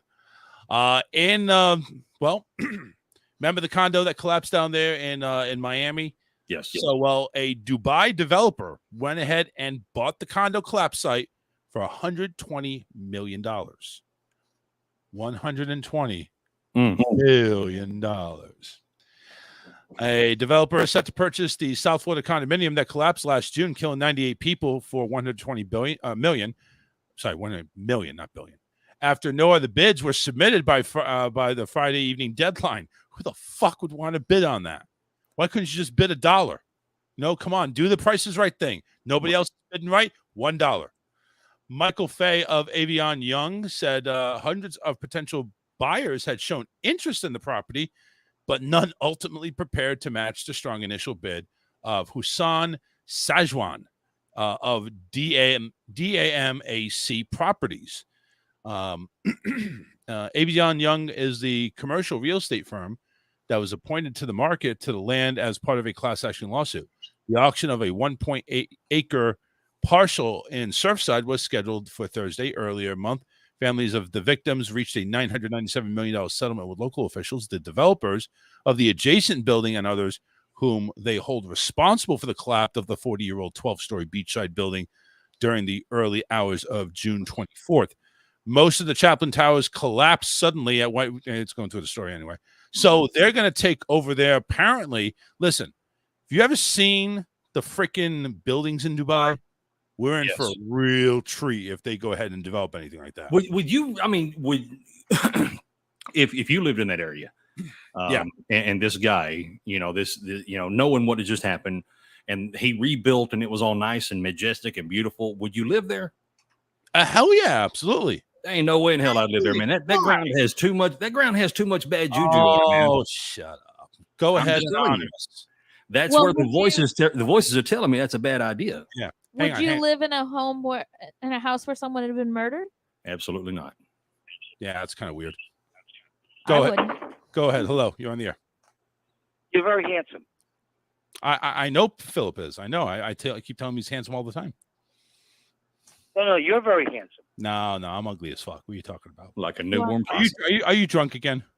Yes. The voices are telling me yes. Your handsome macho look. Oh God, what do you want? What's up, man? I missed a call from you, but I'm waving a hand. I'm glad to be on the air with you. Yeah, I'm just trying. You went ahead and fired your web design, your tech guy. So it was determined that it was the tech's fault. I would say so because there are IT guys in separate, characteristics, and he's a true IT guy that does programming or whatever the hell an IT guy does.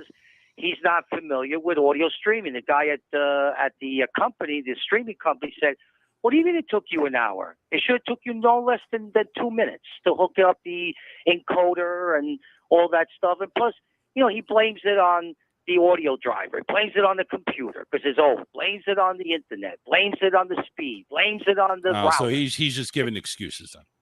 Taking your dollars. Yeah. I just wanted to figure out, what the deal was. I was, I wasn't inclined to go ahead and chat. So, but anyway, I'll message you a little bit later tomorrow. Oh, you want to get me off the air? Okay. Well, yeah. This is something we're taking private. Okay. All okay. Right, See you later. Bye. Thank you. So I'm actually curious to go ahead and see how he's going to do, because he mentions me saying he is his tech guy fucked him up. So I'm over here. It's like, what the hell's going on? Who was the caller? It was Joe. Okay. Yeah. I wasn't sure. Bruno. Yeah, for real. So it's We don't talk about Bruno. No, we don't talk about Bruno. That's why I got him off the phone. We don't talk about Bruno. Well, why you were even calling him to talk to him in the first place? I don't know. I was trying to offer some technical advice. For Not what? not to talk about ends or anything like that. I don't care. The guy doesn't deserve your time. Anyway, let's move on with the show, please. Hang on. I got to give her this. Oh, I got this. Yes. I like mine better. I like the joke. You don't have any good news, I assume. I do. Oh, you do? Yeah. Oh, okay. You didn't raise your hand or anything like that and say, I got good news. Didn't know I needed to. Let me give her the room. What are you doing? I'm giving her the camera. She doesn't have the camera. Oh. Yeah. She won't. And I can do that myself. Thank you. I mean, I appreciate the assist, but I can do that myself. All right, let's go ahead.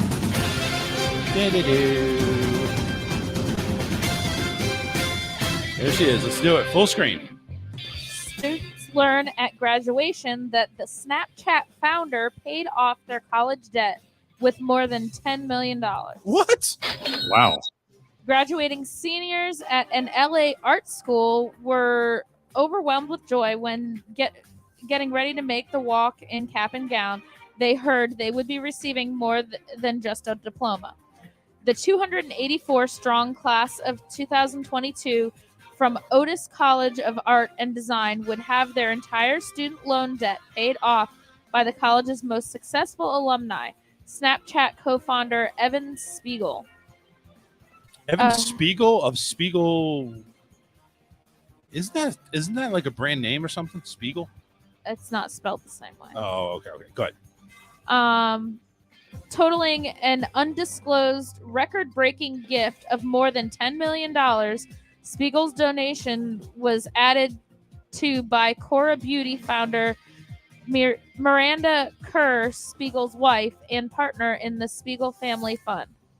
It changed my life and made me feel at home. Spiegel, who took summer classes at Otis during high school, told the graduating class, I felt pushed and challenged to grow, surrounded by super talented artists and designers, and we were all in it together. Ever since the federal government decided to start guaranteeing student loans in 1965, and universities realized that it wasn't an unemployed teenager paying for their education, but the entire United States taxpayer base, tuition costs have far outpaced any other metric of inflation. Otis can cost $50,000 for a liberal arts degree, but some of the recipients of Spiegel's generosity had racked up $70,000 or more with less than obvious career paths and lingering employment difficulties of the pandemic. Some seniors remarked it was a huge weight off their shoulders. Student debt weighs heavily on our diverse and talented graduates. Charles Hirschhorn, president of Otis College of Art and Design, we hope the donation will provide much deserved relief and empower them to pursue their aspirations and careers, pay this generosity forward, and become the next leaders of our community. Now, hopefully that graduation class is 200 or less, because of $10 million over 50,000 apiece. Again, that's an average. It was 284 students. Okay, so it was close. 200 students paying off the full 50,000, but 284. So actually, I need to recalculate. How much did each person get? So it's 10 million. Well, it might not be that all of them get the same amount. Possibly. Yeah, because when you talk about some of these students going through getting grants and things like that, they're getting it for free. And some degrees are more expensive than others because you have more courses that you need to take. Yeah. More books, more whatever. Round of applause for that. By the way, a little bit over 35,000 a share, 35,211. If it was split over equally for 284, which again, probably pays most, if not all, their debt sometimes. So there you go. Philip is there. He is. I'm still here. Yeah. I was giving the wife the full camera, man. She deserves it.